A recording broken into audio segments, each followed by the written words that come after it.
अमीर और गरीब की बेटी का मुंह दिखाई पर ड्रेस और मेकअप। हमेशा की तरह सेजल आज भी ढेर सारी शॉपिंग करके घर आती है तो उसकी माँ कहती है, ये क्या सेजल, अभी तो 1 हफ्ते पहले ही तुमने इतनी सारी शॉपिंग की थी, फिर तुम इतना खर्चा करके आ गई। पैसे कोई पेड़ पर तो नहीं उगते हैं जो तुम इस तरह से बर्बाद कर रही हो। ओहो माँ, मेरे पिता करोड़ों कमाते हैं, आखिर उनका पैसा मैं नहीं खर्च करूंगी तो कौन करेगा। पिताजी समझाइए ना माँ को, वो हमेशा ही मुझे टोकती रहती हैं। अरे रीना सही तो कहती है सेजल। भाई सेजल मेरी इकलौती बेटी है, क्या हुआ अगर उसने हफ्ते में 2 बार शॉपिंग कर ली तो वो जो चाहे जैसा चाहे कर सकती है। आपके लाड प्यार ने ही इसे बिगाड़ कर रखा है। इसे बताइए कि ससुराल में ऐसा नहीं चलेगा। माँ, पिताजी मेरे लिए ऐसा ससुराल ढूंढेंगे जहाँ ऐसा ही चले जैसे मेरे घर में चलता है। क्यों पिताजी, सही कहा ना? हाँ बेटा, बिल्कुल सही कहा। सुभाष की इकलौती बेटी होने के कारण सेजल काफी घमंडी स्वभाव की थी। सेजल आज भी कॉलेज के लिए तैयार होकर अपनी स्कूटी से निकलती है। राधिका रास्ते से सब्जियां लेकर आ रही थी, तभी राधिका की सेजल से टक्कर हो जाती है और राधिका की सारी सब्जियां बिखर जाती हैं। सेजल गुस्से में लाल हो जाती है और कहती है, अनपढ़ गंवार कहीं की, देख कर नहीं चल सकती क्या? अभी मेरी गाड़ी के नीचे आकर मर जाती है और लोग कहते कि अमीर लड़की ने गरीब लड़की को कुचलकर मार दिया। सेजल के इतना सुनाने पर भी राधिका कुछ नहीं कहती और अपनी सब्जियों को झोले में भरकर उदास होकर अपने घर लौट आती है। घर पहुंचकर सब्जियां रसोई में रखते हुए वो अपनी माँ से कहती है, माँ, ये सेजल अपने आप को समझती क्या है? क्या हुआ आज, उसने फिर तुझे कुछ कहा क्या? हाँ माँ, आज उसने जानबूझकर अपनी स्कूटी मुझसे टकरा दी और मुझे खरी खोटी सुनाने लगी। कोई बात नहीं बेटा, हम गरीबों को तो दूसरों की कड़वी बातें सुनकर ही चलना पड़ता है। चल ये सब छोड़ और खाना खा ले। तेरे पिताजी और नीलिमा कब से खाने पर तेरा इंतजार कर रहे हैं। सभी लोग खाना खाने बैठते हैं तब महेंद्र कहता है, राधिका बिटिया, तूने जो हैंडीक्राफ्ट के पर्स और कंगन बनाए थे ना, वो मैंने बहुत अच्छे दामों में बेच दिए हैं। और तूने आईने की क्राफ्टिंग का सामान मंगवाया था, वो भी मैं ले आया हूँ। अरे पिताजी, ये तो आपने बहुत अच्छा किया। अब आप देखना, मैं बहुत सुंदर सुंदर आईने बनाऊंगी। पता है दीदी, मेरी फ्रेंड कनक कह रही थी कि तुम्हारी बहन बहुत अच्छे अच्छे हैंडक्राफ्ट चीजें बनाती है। हाँ बेटा, तू सचमुच बहुत टैलेंटेड है। वहीं दूसरी तरफ सेजल अपने घर पहुंचती है और अपनी माँ को सारी बातें बताते हुए कहती है, माँ, उस गरीब राधिका ने तो सुबह सुबह मेरा मूड ही खराब कर दिया। मुझसे टकरा गई, मैं गिर गई और मेरे कपड़े भी गंदे हो गए, इसीलिए मैं कॉलेज भी नहीं गई। माँ, ये गरीब लोग बहुत ही थर्ड क्लास होते हैं। ये तुम कैसी बातें कर रही हो सेजल? वे लोग हमारे पड़ोसी हैं, किसी के बारे में ऐसी बातें नहीं करते। वो गलती से तुमसे टकरा गई होगी। तुम्हें पता है ना कि राधिका की माँ से मैं हमेशा हैंडक्राफ्ट की चीजें लेती हूँ, बल्कि मैं तो उसे आज भी फोन करके एक हैंडक्राफ्ट आईना बनवाई हूँ। खैर, अब तुम ये सब छोड़ो और जाकर कपड़े बदल लो। सेजल अपने कमरे में जाती है तो वहीं दूसरी तरफ शोभना राधिका से कहती है, राधिका, मुझे रीना बहन जी ने बुलाए, हैंडक्राफ्ट चीजें चाहिए उन्हें हमसे। तू ऐसा कर कि तू सारी हैंडक्राफ्ट चीजों को एक बैग में भरकर मुझे दे दे। मैं उन्हें यहाँ दिखाया हूँ। वो अक्सर हमसे अच्छे दामों पर हैंडक्राफ्ट चीजें खरीद लेती हैं। अब राधिका अपनी बनाई हुई हैंडक्राफ्टेड चीजें एक बैग में भरकर शोभना को दे देती है और शोभना उसे लेकर रीना के घर चली जाती है। रीना उन सारी चीजों को देखकर कहती है, भाई शोभना, राधिका बिटिया ने सचमुच ये हैंडक्राफ्ट चीजें बहुत सुंदर बनाई हैं। मैं इन सबको पैक करके अपनी बेटी के दहेज के लिए रखूंगी। अरे रीना दीदी, सेजल बिटिया की शादी तय हो गई क्या? नहीं रे, हुई तो नहीं है, लेकिन एक बहुत बड़े घर में सेजल की शादी की बात चल रही है। वे लोग सेजल को देखने आने वाले। भगवान ने चाहा तो ये रिश्ता पक्का हो जाएगा। हाँ हाँ दीदी, क्यों नहीं, आखिर हमारी सेजल बिटिया में कमी ही क्या है। अच्छा ठीक है दीदी, तो अब मैं चलती हूँ, फिर आऊंगी। ऐसा कहकर शोभना वहां से चली जाती है। इधर सेजल विकास को फोन करती है और कहती है, हेलो विकास, कल समय पर आ जाना, और हाँ, एक बार मेरी तुमसे शादी तय हो जाए, फिर देखना मैं अपनी शादी के लिए कितनी शॉपिंग करती हूँ। हाँ हाँ कर लेना शॉपिंग।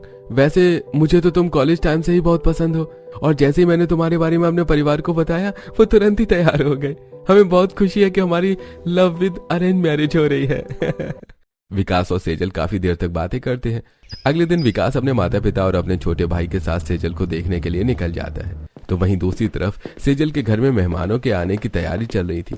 सेजल ने भी एक बहुत सुंदर वन पीस पहना था। उसके पिताजी बाजार से मिठाइयां और दूसरी तरह के नाश्ते लेकर आते हैं और रीना को देते हुए कहते हैं, ये लो रीना, अब जल्दी जल्दी तैयारी कर लो, लड़के वाले बस आते ही होंगे। तो वहीं दूसरी तरफ राधिका की माँ राधिका को एक हैंडक्राफ्ट आईना देते हुए कहती है, राधिका बेटा, रीना बहन जी का सुबह ही फोन आया था कि उन्हें एक हैंडक्राफ्ट आईना मेहमानों को गिफ्ट करने के लिए चाहिए, तो तू जल्दी से जाकर जरा ये आईना दे आ। ओ माँ, तुम्हें तो पता है ना कि मुझे हमारे अमीर पड़ोसी पसंद नहीं है, और खास तौर पे वो नकचड़ी सेजल। आप खुद चली जाओ ना। अरे बेटा, मैं तो खुद ही जाती, लेकिन आज सुबह से ही मेरे सिर में दर्द है। तू जल्दी से जाकर दे आ बेटा, मेरी प्यारी लाडली बिटिया। ओ माँ, अब इतना भी रिक्वेस्ट करने की जरूरत नहीं है, लाओ मैं दे आती हूँ। राधिका हैंडीक्राफ्टेड आईना ले लेती है और सेजल के घर के लिए निकल पड़ती है। राधिका सेजल के घर पहुंचती है और वो रीना को हैंडीक्राफ्ट आईने का बैग देते हुए कहती है, आंटी ये माँ ने भेजा है, आप इसे रख लीजिए, मैं चलती हूँ। अरे राधिका बिटिया रुक जा, जरा पैसे भी तो लेती जा। नहीं नहीं आंटी, आप पैसे माँ को ही दे दीजिएगा, मैं तो बस ये देने ही आई थी। अच्छा मैं चलती हूँ। ऐसा कहकर राधिका जल्दी से वहां से निकलने लगती है। तभी सामने से विकास अपने परिवार के साथ अंदर आता है। राधिका उन्हें देखकर जल्दी से आगे बढ़ जाती है। तभी अचानक वो आकाश से टकराकर गिर जाती है। आकाश राधिका को उठाता है और उसे देखता ही रह जाता है। वो कहता है, तुम कितनी सुंदर हो, बिल्कुल ड्रीम गर्ल की तरह। राधिका आकाश की बात सुनकर घबरा जाती है। वो अपना दुपट्टा ठीक करते हुए जल्दी से वहां से भाग जाती है। आकाश उसे जाता हुआ देखता रहता है। तभी विकास बाहर आकर आकाश से कहता है, अरे आकाश, तू यहाँ जम गया है क्या? चल, माँ तुझे बुला रही है। अब आकाश विकास के साथ अंदर चला जाता है। सभी लोग बैठते हैं। तभी सेजल तैयार होकर आती है और आनंदी के सामने बैठ जाती है। तब आनंदी विकास के कान में कहती है, विकास बेटा, ये लड़की तो बहुत ज्यादा मॉडर्न है। देख नहीं रहा उसने कैसे कपड़े पहन रखे, ऐसा लग रहा है जैसे वो किसी कॉकटेल पार्टी में जा रही हो। अरे माँ, आजकल की लड़कियां ऐसे ही कपड़े पहनती हैं। वैसे भी सेजल अपने पिता की इकलौती बेटी है, लाड प्यार में पली है, इसलिए उसे कोई कुछ नहीं कहता। अरे छोड़ो ना माँ, तुम कपड़ों को छोड़ो और मुझे ये बताओ कि सेजल कैसी लगी? हाँ हाँ बेटा, अच्छी है। तुझे पसंद है तो मुझे पसंद है। और इस तरह सेजल और विकास का रिश्ता पक्का हो जाता है। अगले दिन राधिका अपने घर में हैंडक्राफ्टेड पर्स बना रही थी। तभी राजू स्कूल के लिए तैयार होकर आता है और कहता है, राधिका दीदी, चल जल्दी से मुझे स्कूल छोड़ दे, वरना मुझे देर हो जाएगी। अरे राजू, अब तो तू बड़ा हो गया, अकेला स्कूल क्यों नहीं चला जाता? अब मैं अकेला स्कूल चला जाता अगर मेरी दो बहनें नहीं होती तो। राधिका दीदी, चल हम दोनों राजू को छोड़कर आ जाते हैं। अब नीलिमा और राधिका दोनों राजू को छोड़ने के लिए स्कूल जाती हैं। वो राजू को छोड़ देती हैं और वापस आने लगती हैं। तभी सेजल अपनी सहेली के साथ बातें करती हुई सामने से आ रही थी। सेजल उन्हें देखकर कहती है, देख रही है पूनम, ये हमारे पड़ोसी हैं। माँ कहती है कि राधिका बहुत अच्छा आईना बनाती है, और मैं कहती हूँ कि गरीब लोग आईना और हैंडक्राफ्ट बनाने की सेवा और कर भी क्या सकते हैं। हाँ यार, हर कोई तेरी तरह अमीर तो नहीं हो सकता जिसे हर चीज मुंह मांगे मिल जाए। इस तरह मजाक उड़ाते हुए सेजल वहां से चली जाती है। तब नीलिमा राधिका से कहती है, राधिका दीदी, वो इतना कुछ बोलकर चली गई, तूने कुछ कहा क्यों नहीं? जाने दे नीलिमा, मैं इन अमीरों के मुंह नहीं लगना चाहती। बातें करते हुए राधिका और नीलिमा दोनों अपने घर आ जाती हैं और उधर सेजल भी अपनी सहेली को सी ऑफ करके अपने घर आ जाती है। फिर वो अपने कमरे में जाती है और चेंज करके टीवी ऑन करके टीवी देखने लगती है। तभी अचानक विकास का फोन आता है। सेजल फोन उठाती है और विकास से बातें करने लगती है।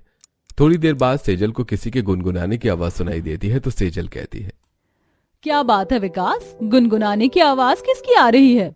ये आकाश है सेजल, आजकल बड़ा खोया खोया रहता है, लगता है उसे भी किसी से प्यार हो गया है। अच्छा, इसका मतलब है कि मेरी देवरानी लाने का प्लान है। वैसे जरा पूछ कर तो बताओ कि कौन है वो लड़की जिसने मेरे देवर जी का दिल चुरा लिया है?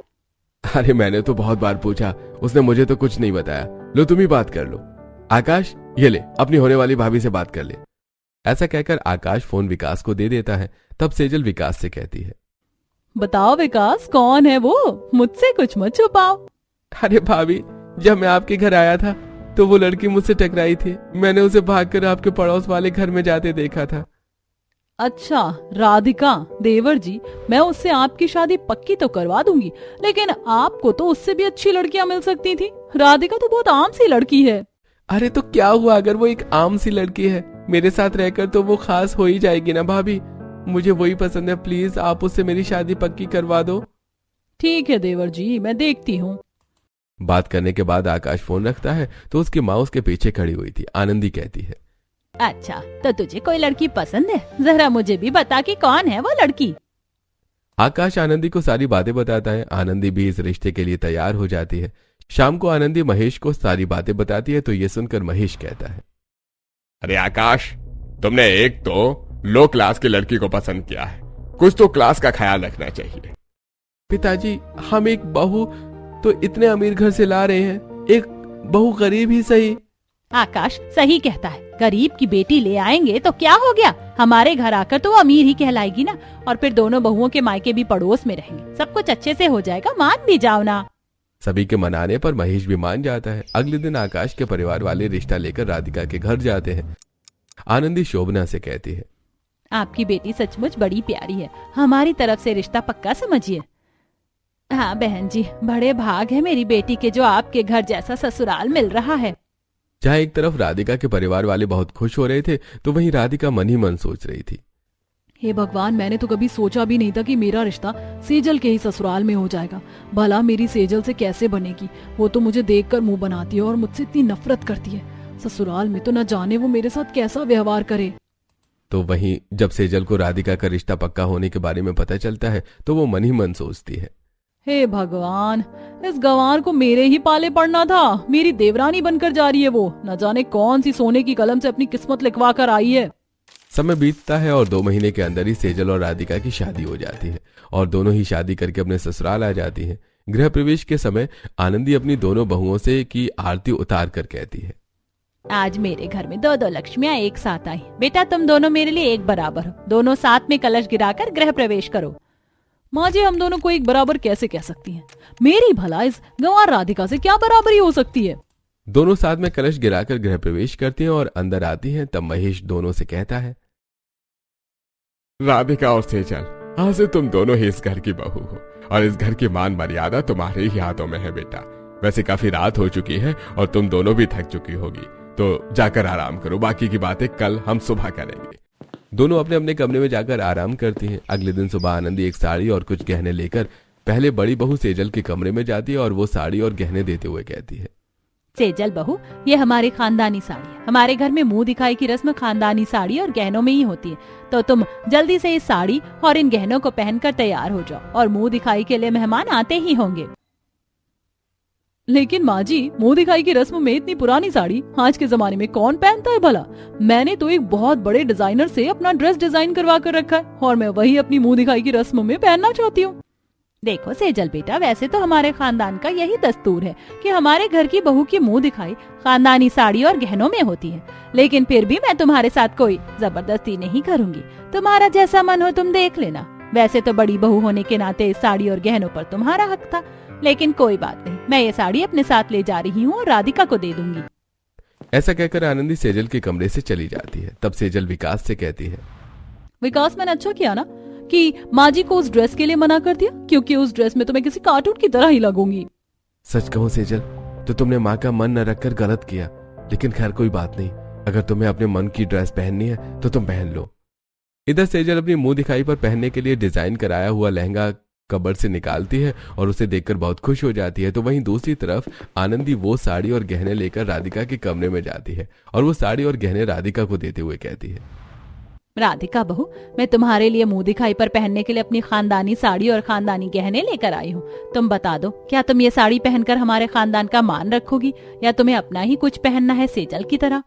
अरे माँ जी, आप ये कैसी बातें करती हैं? आपकी हर इच्छा को पूरा करना और अपने खानदान का मान रखना तो बहू होने के नाते मेरा धर्म है और मैं अपने आप को बहुत ही सौभाग्यशाली समझूंगी यदि मुझे इस साड़ी और गहनों के रूप में बड़ों का आशीर्वाद मिलेगा। तो आप ये साड़ी और गहने मुझे दे जाइए, मैं अपनी मुंह दिखाई की रस्म पर यही पहनूंगी। इससे अच्छा तो मेरे लिए कुछ भी नहीं हो सकता। राधिका की बातें सुनकर आनंदी की आंखों में आंसू आ जाते हैं। वो राधिका को आशीर्वाद देते हुए कहती है, जीती रहो बहू, भगवान तुम्हारी हर इच्छा पूरी करे। जल्दी से तैयार होकर बाहर आ जाओ, मेहमान आते ही होंगे। आनंदी के जाने के बाद आकाश राधिका से कहता है, राधिका, तुम केवल तन से ही नहीं बल्कि मन से भी बहुत सुंदर हो। मुझे गर्व है कि तुम मेरी पत्नी हो। राधिका आकाश की बात सुनकर मुस्कुरा देती है। इधर राधिका उस साड़ी को उठाकर पहनती है और उधर सेजल अपनी डिजाइन करवाई हुई ड्रेस पहनकर विकास से कहती है, देखो विकास, मैं सुंदर लग रही हूँ ना? हाँ सेजल, तुम बहुत सुंदर लग रही हो। अब मुझे जल्दी से पार्लर ले चलो, मेरा अपॉइंटमेंट है। जल्दी से पार्लर जाकर तैयार हो जाऊंगी, तुम देखना आज सारे मेहमान मुझे ही देखेंगे। वैसे सेजल, माँ ने मुझे बताया था कि राधिका माँ की दी हुई साड़ी पहनकर घर में ही तैयार हो रही है और उसे तो वो साड़ी पहनकर बहुत गर्व भी महसूस हो रहा है। क्योंकि राधिका ने अपनी जिंदगी में देखा ही क्या है, उसे तो वो साड़ी भी अच्छी लग रही होगी। मेरी और राधिका की कोई बराबरी नहीं, कहाँ वो और कहाँ मैं। आज के बाद मुझे उसके साथ कंपेयर करने की गलती भी मत करना। अच्छा बाबा ठीक है, चलो अब तुम्हें पार्लर के लिए देर हो रही है, वरना तुम्हारा अपॉइंटमेंट कैंसिल हो जाएगा। ऐसा कहकर विकास सेजल को कार में बिठाकर पार्लर के लिए निकल जाता है। सेजल पार्लर जाती है और कहती है, देखो आज मेरी मुंह दिखाई की रस्म है, डार्क मेकअप करना कोई भी चीज छूटनी नहीं चाहिए। अब पार्लर वाली उसके ड्रेस के मैचिंग से उसका मेकअप करना शुरू करती है। तभी सेजल कहती है, सुनो मेरी स्मोकी आईज करना, और वो भी एकदम हैवी मेकअप। सेजल के कहने पर पार्लर वाली उसकी आंखों का मेकअप ब्लैक स्मोकी करती है और साथ ही वो उसके बालों को कर्ल करती है। फिर वो बहुत डार्क ब्लश के साथ डार्क लिपस्टिक लगाकर उसे रेडी कर देती है। रेडी होकर सेजल विकास के सामने आकर कहती है, बताओ विकास मैं कैसी लग रही हूँ? हाँ सेजल, वैसे तो मेकअप काफी डार्क हो गया है। ओ विकास, ये तो फैशन है, तुम्हें नहीं समझ आता। अब चले वरना मुंह दिखाई के लिए देर हो जाएगी। विकास सेजल को कार में बिठाकर अपने घर की तरफ निकल पड़ता है। तो दूसरी तरफ राधिका अपनी सास की दी हुई साड़ी पहनने के बाद अपना ही सामान से हल्का मेकअप करती है। हल्की लिपस्टिक लगाती है, चूड़ियां पहनती है, बिंदी लगाती है, मांग भरती है और अपने सिर पर पल्लू लेकर तैयार हो जाती है। फिर आकाश से कहती है, आकाश बताओ कि मैं कैसी लग रही हूँ? हो राधिका, तुम तो हमेशा ही सुंदर लगती हो और आज तो तुम चांद का टुकड़ा लग रही हो। देखना सभी मेहमान तुम्हें देखते ही रह जाएंगे। ये सुनकर राधिका मुस्कुरा देती है। सेजल भी पार्लर से तैयार होकर अब अपने कमरे में आ चुकी थी। बाहर सारे मेहमान भी आ चुके थे। ममता आनंदी से कहती है, आनंदी बहन सभी मेहमान आ चुके हैं, तुम तो मुंह दिखाई की रस्म शुरू करो। ऐसा करो सबसे पहले अपनी बड़ी बहू को ले आओ। ठीक है बहन, बस मैं अभी लेकर आती हूँ। अब आनंदी सेजल के कमरे में आती है और सेजल से कहती है, सेजल और विकास चलो तुम दोनों पहले मेहमानों के बीच में आओ। सेजल बड़ी बहू है तो उसकी मुंह दिखाई पहले होगी। सेजल और विकास पार्टी की तरफ जाते हैं। कुछ वर्कर्स फुलझड़ियां जलाकर और पटाखे फोड़कर विकास और सेजल का ग्रैंड वेलकम करते हैं। फिर दोनों स्टेज पर जाकर बैठ जाते हैं। सेजल को देखकर सभी लोग आपस में बातें करने लगते हैं। ममता आनंदी से कहती है, अरे आनंदी बहन, ये क्या तुम्हारी बड़ी बहू की मुंह दिखाई और उसने तो सिर पर पल्लू भी नहीं रखा और कपड़े देखो उसकी पूरी टांगे दिख रही। राम राम राम, तुमने तो बड़ी ही मॉडर्न बहू पसंद कर ली। हाँ ममता बहन सही कह रही हो, कम से कम आज के दिन तो वो कुछ अच्छे कपड़े पहन सकती थी। तो वहीं दूसरी तरफ अनीता और चांदनी दोनों सेजल को देखकर आपस में बातें कर रही थी। देख रही हो चांदनी बहन, कैसे कपड़े पहन रखा विकास की दुल्हन ने अपनी मुंह दिखाई पर। ऐसे कपड़े तो कोई मॉडल भी नहीं पहनती होगी अपनी मुंह दिखाई पर। अरे बहन, सुना है कि बहुत अमीर घर की बेटी है, लेकिन अमीरी से क्या होता है, कुछ संस्कार नाम की चीज भी तो होनी चाहिए। आनंदी चाची तो बड़ी संस्कारी है, मुझे तो लगा था उनकी बहू भी बड़ी संस्कारी होगी, लेकिन यहाँ तो कहानी कुछ और ही है। कपड़े इतने एडवांस तो थे, लेकिन मेकअप कितना गंदा कर रखा है। आंखें तो पूरी काली हो रही और इतनी मोटी मेकअप की परत यूं लग रहा कि ऊपर से पुट्टी करती गई है।